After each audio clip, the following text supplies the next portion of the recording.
And we're live. Hi everyone, it's Ash from FPL Hints, back with another edition of FPL Hints Live.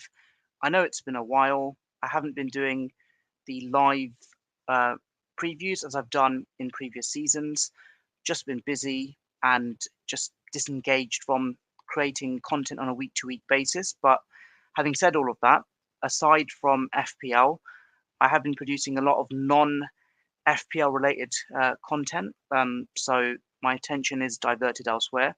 And also on non-FPL side of things, I've also been producing UEFA Fantasy Champions League content as well for good measure. So yeah, I've been sidetracked and also not having the best of seasons, to be perfectly honest with you. So I've actually got to a point where I've stopped looking at my overall rank as well.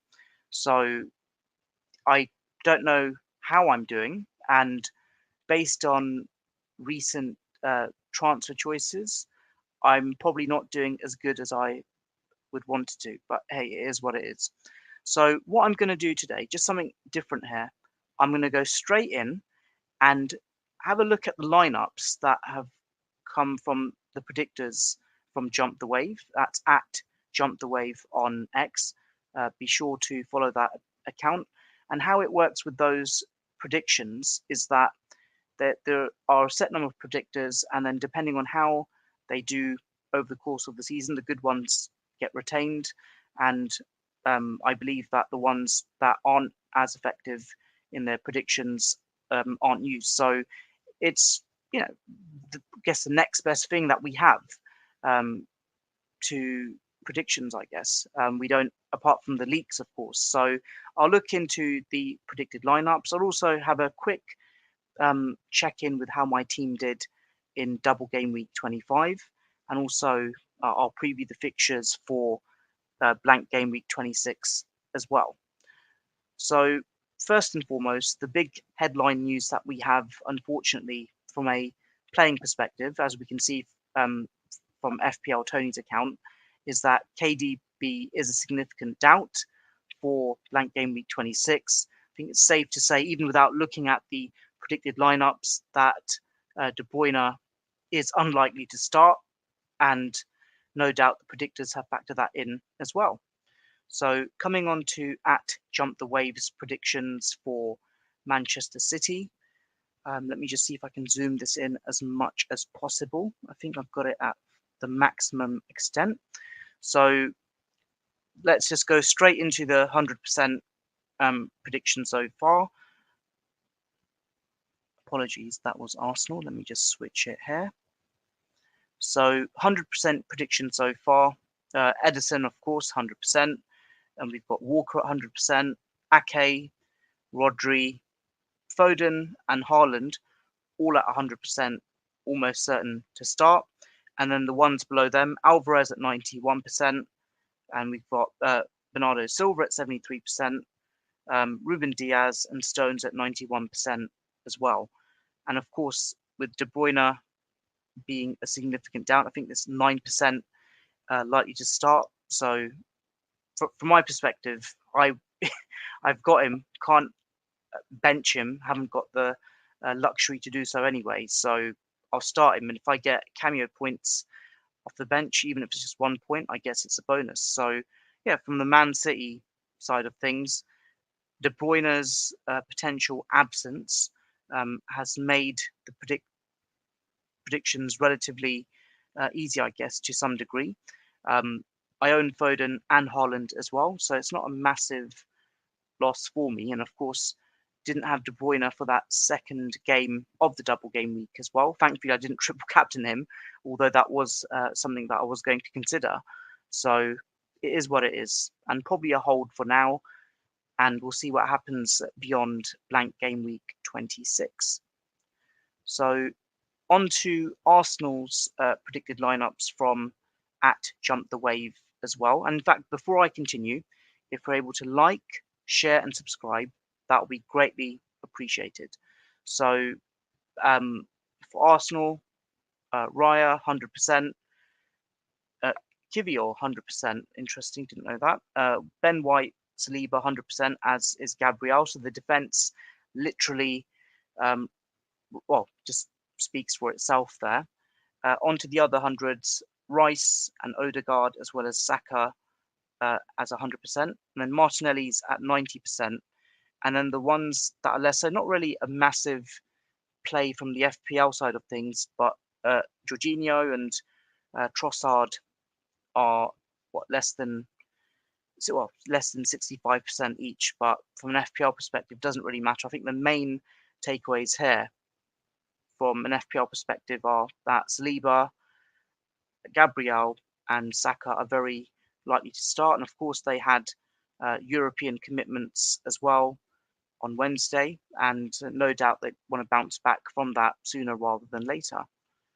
So on to the next set of predicted lineups. It's Manchester United, and of course news came out on Friday morning that Højlund, who has been in sensational form for Manchester United of late, hardly owned by anyone in FPL, he's actually ruled out now, not just for this game against Nottingham Forest, not Fulham, I beg your pardon, but for the next 2 to 3 game weeks. So in terms of the 100% for Manchester United, Onana 100, Varane, Dalot, Mainu, Casemiro, Fernandes, Garnacho, and Rashford all 100%, and you got Maguire and Lindelof just short of 100%. Amrabat, not really an FPL asset, 11%. And then McTominay, 19%. Pellistieri, 54%. Anthony, again, 32%. Again, not really an issue there. Not really FPL assets. And even the ones that are FPL assets are probably very low owned anyway. But I just thought, seeing as United don't have a blank and people will be just factoring in those fixtures as well. I think Højlund was the main one, really, that had he been a doubt, then the percentages for him could have been a 50-50. But that Højlund is really the only FPL asset, if we're being perfectly honest, for Manchester United right now. And the fact that over, I think, 400,000 FPL managers bought him, that's a big loss for them. And I won't lie to you, I seriously considered getting Højlund in as well as a late night transfer. Then I just fell asleep, and that move didn't really come to fruition for me, and I'm so glad it didn't. And of course, there's other assets available. You've got Watkins, and you've also got Solanke, albeit it's got a tricky fixture against City. He's got the double game week coming up as well. So coming on to the next predicted lineups, it is Brighton. So with Brighton, get straight into the 100%. Danny Welbeck, Adingra, Buonanotte, Gilmore, Gross, Van Heck, Dunk, all 100%. But I think the main one, randomly for me, the only one that I have here for Brighton is Van Heck, who I own as a 4.0 defender, and the only time I could have potentially have got something from him was last game week, but of course he was my sub 2 during that double game week, and I was more content with starting Doty, who just got the 1 point, unfortunately. But yeah, Van Heck, I don't think anyone owns him, pretty much. Very low ownership, but the main person that you'll want is a Estupiñán, and I've seen some rumours on FPLX that he is likely to start. According to the predictors, he's at 80%. So no doubt, you probably don't have the luxury of having a bench this game week, but yeah, he's looking like he's going to start. But it's just been frustrating being a Estupiñán owner as well. I actually had him before my wild card, and I think he started one match for me, then he got benched. You've got other defenders in the play as well. And of course, rotation is a problem with this Brighton team. I mean, really, the only players who aren't being rotated right now are Pascal Gross, really, and Van Heck. And then, interestingly enough, just notice the goalkeeping percentage as well. Steele is less than 50%, only 48%. So, yeah, I have no idea what the goalkeeping situation is right now. And of course, is it the Bruyne? He's the other one, 52%. But again, I highly doubt anyone owns a Brighton goalkeeper. the main one there is Stupinan, and the predictors from at JumpTheWave are predicting that he is very likely to start, which validates the rumours on FPLX as well. So on to the next set of predicted lineups. We've got Newcastle United, Dubravka 100%, Trippier, Shah, Botman, Bruno Guimaraes, Gordon, all at 100%. And you got then, let's go to the Greens here. Isak 39%, Barnes 61%, Murphy 11%, and Livramento 22%. Really, the ones from an FPL perspective that are popular right now among Newcastle assets are really Trippier and Dubravka. No big shocks there. And of course, we've still got quite a few Gordon owners as well. So I think that's fairly routine for Newcastle. Tricky fixture against Arsenal as well. So clean sheets will be somewhat of a premium for them. But I guess if you've got one or the other of those defensive assets, you'll be content that they start. So that is the predicted lineups that have been put out by at JumpTheWave. Be sure to follow the account on Twitter, and be sure to follow their predictors as well. They also have like the predictions in a like team lineup format as well, in a starting 11 formation. So you can check that on their timeline as well. So yeah, now on to a quick look in the rear view mirror for double game week 25.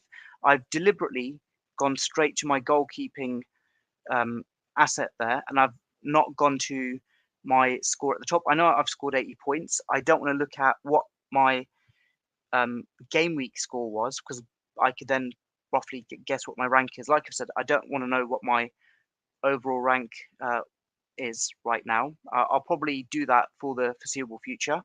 I just know that my rank has massively nosedived after I wildcarded in 24, and literally all the players that I sold absolutely smashed it.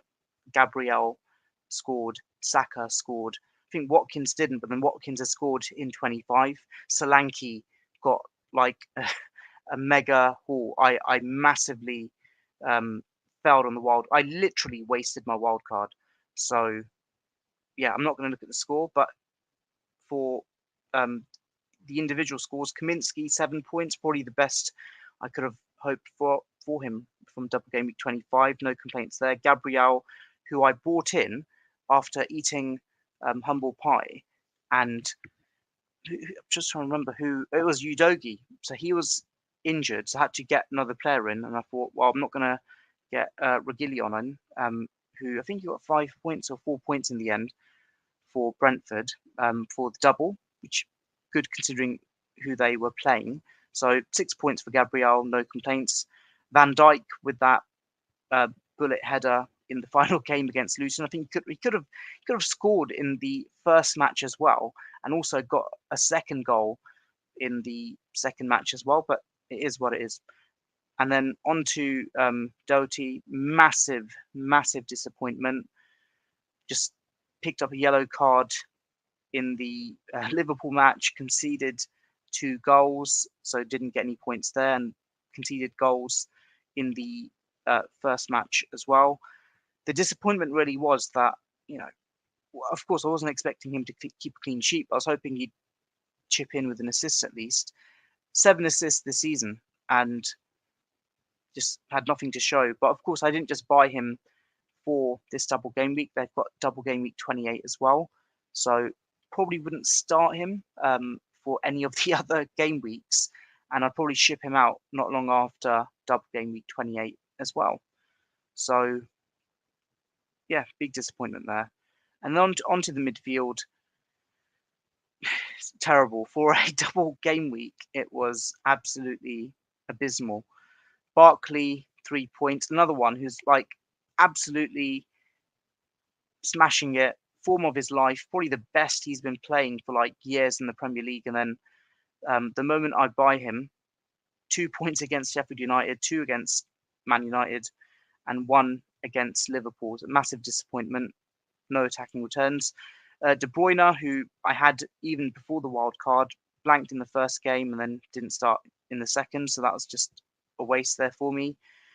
Jota, what could have been, got an assist, then got injured, and he's out for a very long time now. So clearly I'll have to ship him out for this game week. And then Foden, who has been also in fantastic form, just picked up appearance points really, and that 1 clean sheet. So the midfield was an absolute fail. 80 points would have been well over 100 if one of these midfielders did something. But yeah, disappointed with that, and can't really say much else other than the fact that Barkley had good form. I could justify him. De Bruyne had good form. Could justify him, and a double game week. And Foden, Jota, all of these players on paper had fantastic form, but it just wasn't meant to be for those different reasons I've mentioned. And then on to the strikers. Haaland, 10 points for a double game week. I've had worse, to be honest with you. Probably the absolute minimum score I could have hoped for. Considering you blanked in that first match, missed a hatful of chances, I'm just glad he just got that 1 goal and then the 2 bonus points as well. So yeah, it's the bare minimum. It feels like if this was golf, this is probably slightly under par, but I'll take it. It's not the worst. And then Darwin, again, got the goal in the first match, subbed off, and then didn't play in the second match. Again, costly wild card because I had Solanke, I had Watkins in my team, and I got rid of them for Toni and Darwin. And then, of course, Toni, who did score in that first match and then rewarded me with a yellow card in the second match. I mean, with hindsight, I literally, in some respects, wild carded to get triple Luton and Darwin and Diego Jota in, and that was a massive fail. And it is what it is. Can't really complain too much about it. And then on to the bench. Dubravka, 2 points, thank goodness. Richarlison, again, I was kind of worried about benching him. 2 points there as well. Van Heck, gutted I benched him instead of, Doughty, but it is what it is, and it's double game week. Senesi, he just seems to be like a box of tricks, really. Either he blanks or he gets like this mega haul. Again, I benched him for his 8-pointer against Fulham, and he blanks, and then you've got this haul all of a sudden. I really hope that when I do start him, it's during one of his purple patches. So I guess can't complain too much.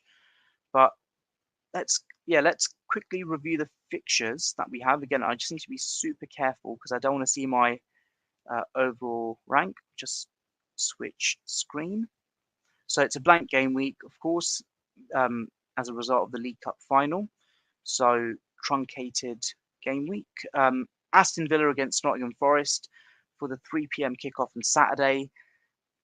Nottingham Forest haven't done too badly. Just recall that they've had a mixed season and they've, I think it's been a mixed bag really. But Aston Villa, who are challenging for a Champions League spot, remarkably, this has to be a comfortable win for them. And if I could somehow justify getting Watkins in, I probably would. But then Solanke's double is also like a problem. The fact I've got Toni, I can't really get Watkins and Solanke, but no doubt that's a comfortable win for Aston Villa.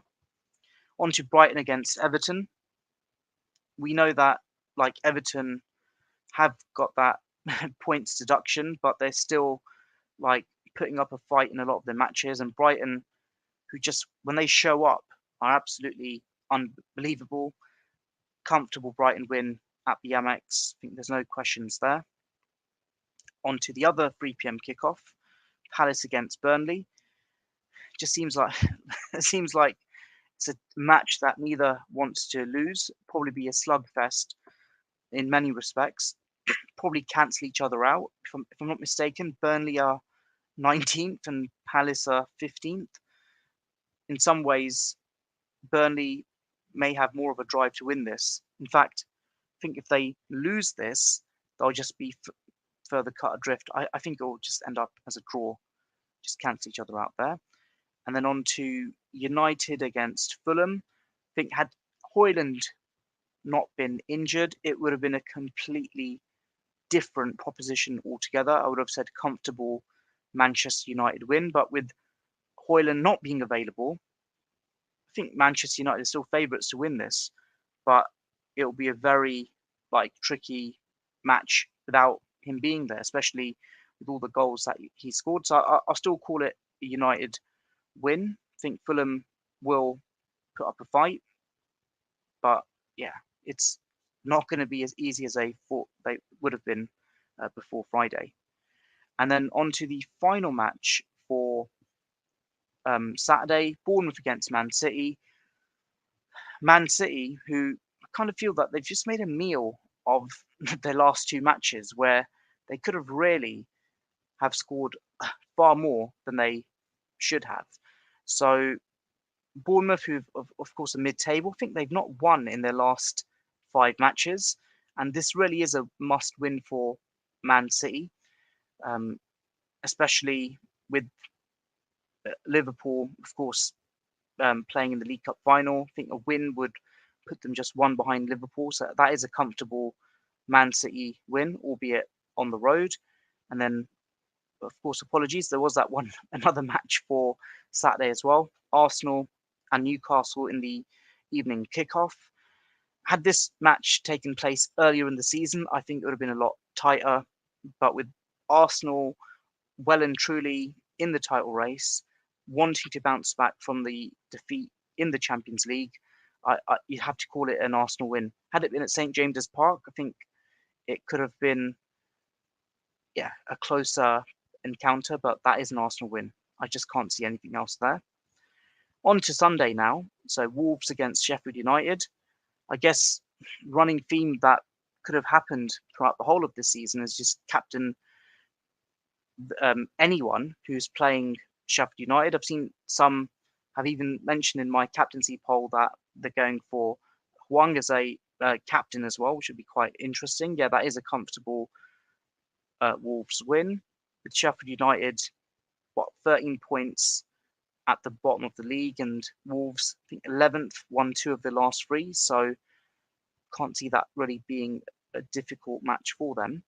And then you've got the Monday night game, West Ham against Brentford.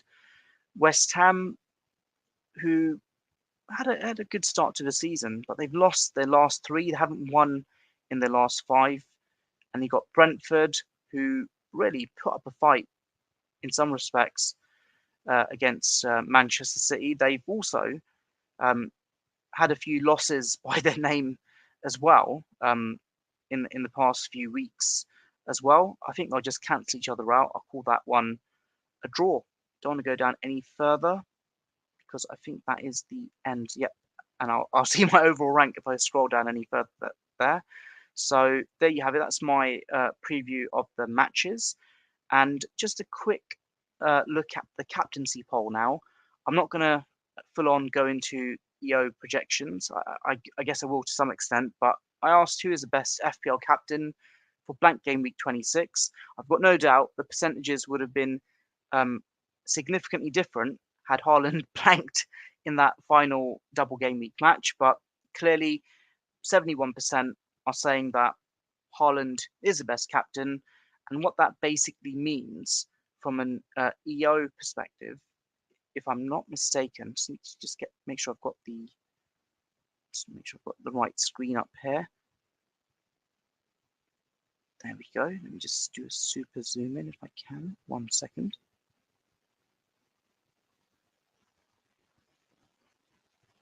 So what that basically means is that Haaland's effective ownership will easily be well over 160% in the top ranked tiers among the legendary managers, just purely because of the options that are available. There's no Mohamed Salah in this blank game week. De Bruyne, who could have been a potential alternative captain, isn't there.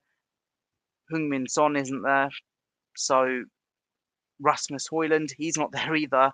So it really is Haaland, especially with the goal that he's got. I kind of feel that, like with Haaland, just missed so many good chances in his last 2 games. And again, it's probably because he was out for a long time as well. But I just hope against Bournemouth that he gets more than one attacking return. But then again, we're all going to captain him. But with that said, just going on to my bus team for blank game week 26. So I've got Dubravka as my only playing goalkeeper. So hopefully he can rack up some save points against Arsenal. Gabriel as my starting Arsenal defender. Hope he can get a clean sheet. Van Heck. Hope he can get a clean sheet. And Senesi, I hope he can score against Bournemouth. But easier, against Man City. Easier said than done. And then on to the midfield. Barkley blanks, Jota blanks and is injured. Got De Bruyne, who is a very big doubt. And I've got Foden. So almost certainly I will sell Diego Jota. And would I sell De Bruyne? Probably not. It's probably a case where even doing a free hit, but I'm not. I'll probably keep free hit for blank game week 29. On to the strikers. Tony against West Ham. Hoping we can get something there. Darwin, who is not available, and then Haaland there as well. So as it stands, I've got 1, 2, 3, 4, 5, 6, 7 possible starters and a doubt for blank game week 26. I could do a -8, get 3 transfers in, get 10 starters, and probably set myself up. Again, it'll be a red arrow nonetheless, but no doubt we're all taking a hit here and there for blank game week 26. And as you can see, the bench completely wiped out. So yeah, there's not much to do. It's basically a red arrow game week for me, which is a bit annoying because I wasted my wild card. Triple captain, I'm not going to say I wasted it. I think got points, but could have been better. But I think just I need to basically look beyond this blank game week and see, can I set myself up for the upcoming double as well as a blank as well. If I'm not mistaken, I think Aston Villa, I think they don't have any more blanks for the remainder of the season, potentially. Need to get that checked as well. So yeah, I'm kind of stuck. I would have wanted Watkins and Solanke, but I'm now thinking, what am I going to do? So it's a bit of a problem there. But yeah, Darwin out, Jota out, and I think could even sell Richarlison, to be honest with you. I bought him to use him, and I've not even started him actually. I think I started him once and he blanked after his fantastic run of form. And it's been a recurring theme for me. The moment I buy a player that is in fantastic form, they end up blanking. But hey, it is what it is. So thinking, could I look at the transfers now? Probably won't. I'm going to make my transfers before the price changes so that I don't get caught out. But with the -8, I don't think, with the amount of moves I'm making, it shouldn't really be an issue. I've got to keep the Luton players, unfortunately, just don't even like looking at them right now. But yeah, realistically, just looking at Richarlison's fixtures, if I do the -8, I need to figure out who I'm going to get. So Richarlison's got some great fixtures in fairness. Palace, Villa, Fulham, Luton, West Ham, Forest, and then the red block games come. So perhaps not probably the wisest thing to sell Richarlison, but I need to do a -8 somehow. So could I sell De Bruyne? Would I sell De Bruyne? Just have a quick look at his fixtures. Is it enough having Foden and Haaland? Perhaps it is. So you've got Bournemouth, United, Liverpool, Brighton, Arsenal. So fixtures do get trickier. But then he can just come off the bench and score as well. So need to give that some thought. But yeah, Senesi for the double. Who else was for the double? Doughty, Kaminsky, and Barkley. So I've already got 4 doublers there.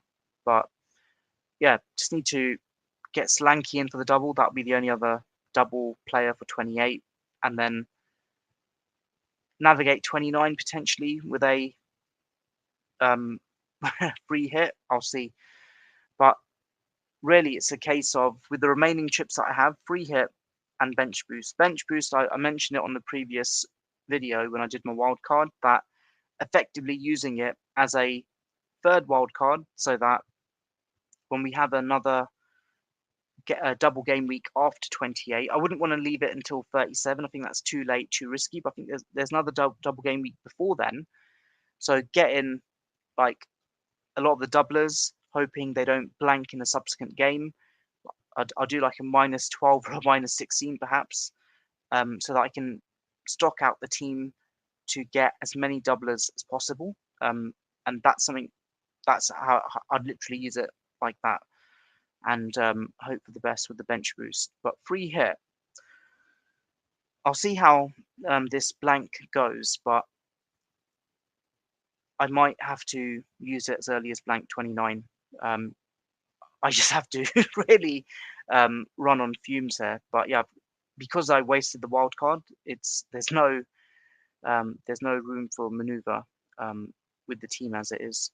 So yeah, it's not been a good season. Like I've said, I've gone against the grain when I've wanted to just do something different. Hasn't worked for the most part, and when I have followed the grain, it's been very sluggish. My rank, literally, when I was looking at it, I think it was like from game week 8 up until game week 21 was literally lingering between like 800k to 900k, and that's when I kind of was with the template, wasn't taking many risks. The one risk I did make, I think it was in the Jan fixture, Liverpool against Newcastle. I didn't captain Mohamed Salah. I've forgotten who I captained now, but that cost me a lot. And then after that, sold Saka in 24 with my wild card, sold Gabriel, sold Watkins, sold Solanke. That also massively hurt the rank as well. But yeah, just I'll see what I can do. And like I've said, just my attention hasn't been heavily invested on FPL this season as well. Well, it has been at the start, but just been diverted elsewhere with non-FPL football content as well. Anyway, there you go. Gotta see what I can do with my -4 and -8 and hope for the best. And with that, may your mind be serene and may your arrows be green. Take care and all the best in blank game week 26. Thank you. Bye.